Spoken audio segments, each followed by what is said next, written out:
focus. I feel like this is like, watch this space. The Warner Brothers comes out and, they come out with some statement. It's like just kind of a knee-jerk reaction, and then if this thing continues along the way and other people start commenting like, oh yeah, actually the show, actually this Roth guy and this Schnechter and these other douchebags, yeah, they were a bunch of monsters. And Warner Brothers, like a few days later, let's just walk. We're going to investigate, and then investigation goes to, we're going to revamp and reconstruct and take a look at our quality control and our core values. Like, they're always going to say something with their core values. And like, mistakes were made. First statement, there were no mistakes made. It's your fault. 2 weeks later, some mistakes were made, and we're going to reassess our core values to better serve the public and value diversity. What did you just say? I don't know. It's like we got caught. We're going to have some public relations coked up douchebag issue some sort of a statement. The real story is how many kids on Twitter can't read cursive. Rose has an Instagram, and she puts something out in cursive. Now, there's cursive fonts that are just really florid and gorgeous. And the thing is, once you start reading them, then it's like it clicks in your brain. You can see the letters, and you know what letter means what. It's easy. But then there's other cursive fonts, like, for digital, that are really easy to read. And there were a ton of kids on Twitter who are looking at this and like, yeah, I can't read this. Like, how do you not know how to read cursive? This is like simple cursive. Anyway, I thought that was interesting. So this guy, let me show a picture of him, roughly accusing this guy of being a worm, which, is shocking. He looks like a stereotypical rat fink bad guy. And it's a funny combination when what you're seeing here is modern SJWs meet people like Roth, who sort of can mimic the appearance of SJWs, but they're not. They're users. Right now, they can use SJWs as useful idiots and sort of hide behind wokeism, but where SJWs at least claim to have some core dogma, whatever, even if it's kind of developmentally disabled. Guys like Roth are more in the Bugsy Siegel school, the older school of Hollywood, the gangster school of Hollywood. In other words, Roth is probably a scumbag, and all the other people she accused of being scumbags. It's not that much of a stretch to look at Hollywood and say, oh, gee, giant egos and drug addiction? Yeah, that's pretty much par for the course. So the benefit of the Me Too and social media is what you're seeing here. Ruby Rose is spilling the beans on the horrific conditions on the set of Batwoman, which you have to really see to understand how crap it is. Some guy on YouTube's got a channel where he reviews, like, it's more interesting to watch somebody review Batwoman than it is to actually watch it. You can see it for yourself. It just doesn't. It's like a preliminary, I don't know what you call it, like a test of lighting and set conditions, something like that. It's like, yeah, the audio, everything's set, the lights are. Everything works well. It's like, let's make the movie now. Oh, we just did. Wait, but like the dialogue? You don't want to like fix the dialogue? No. That's the dialogue that's going in the show. Oh, I think the writer should be publicly caned and replaced. Anyway, so they have everything they need. You get a set and actors, all the gear, but they just can't do anything with it. It just kind of sits there.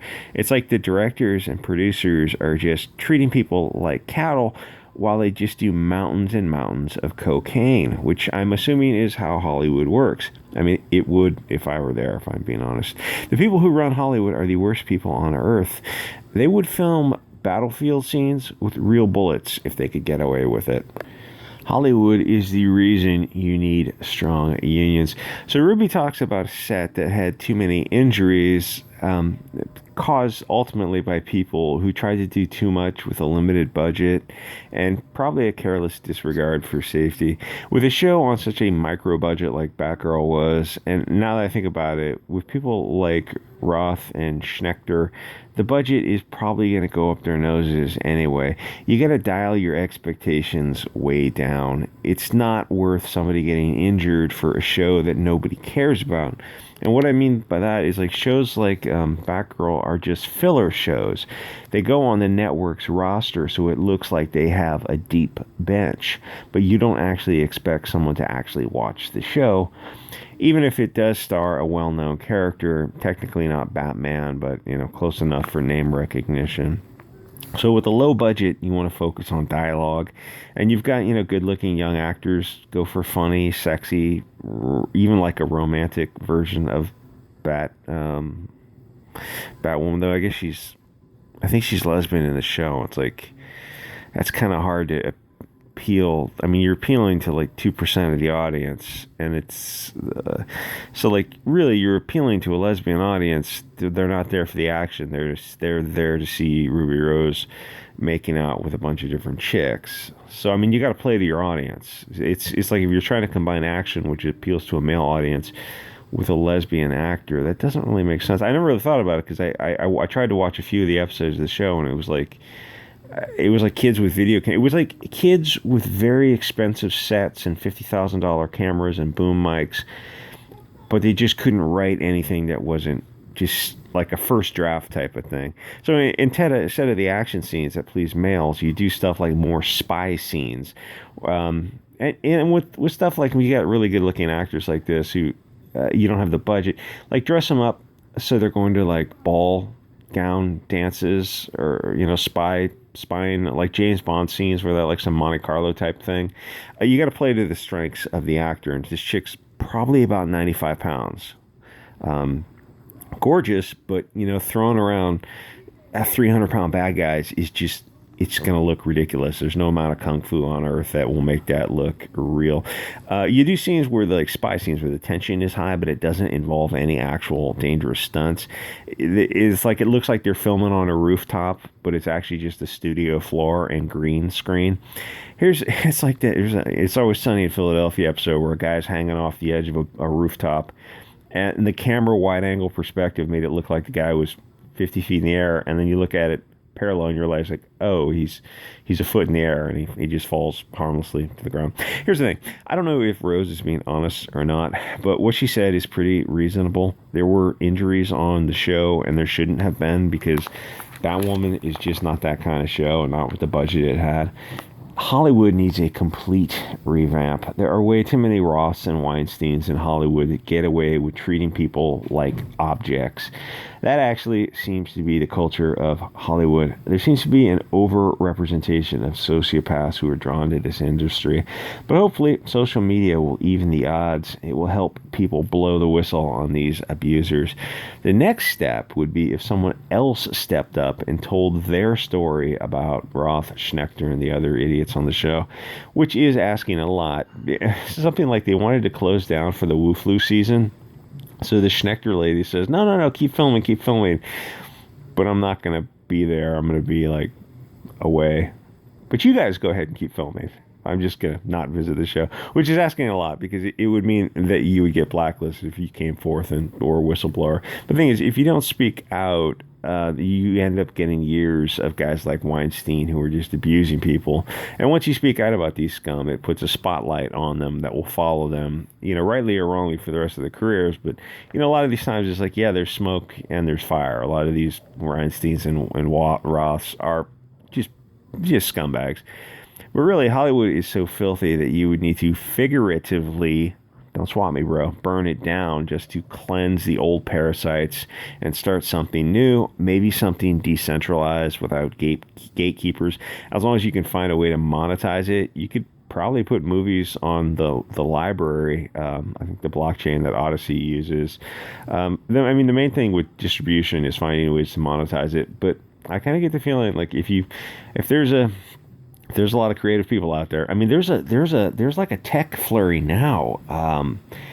It's just like, I haven't seen this in 20 years, where people are trying to start up all these new video hosting platforms. I've seen a huge amount of video hosting platforms. People are trying to be the next YouTube. And it's like, well, right now, Odysee and BitChute are in the strongest position. Really, Odysee, because it has, you can donate money and you can donate crypto.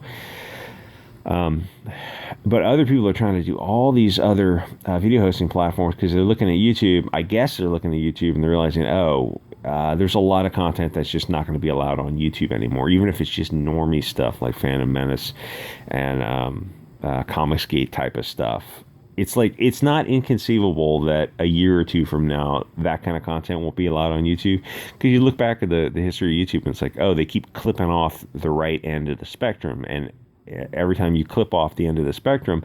Well, the new right one, the new far right is like it never goes away. It's all a relative. You just keep clipping, and next thing you know, it's like, oh, the quartering's gone.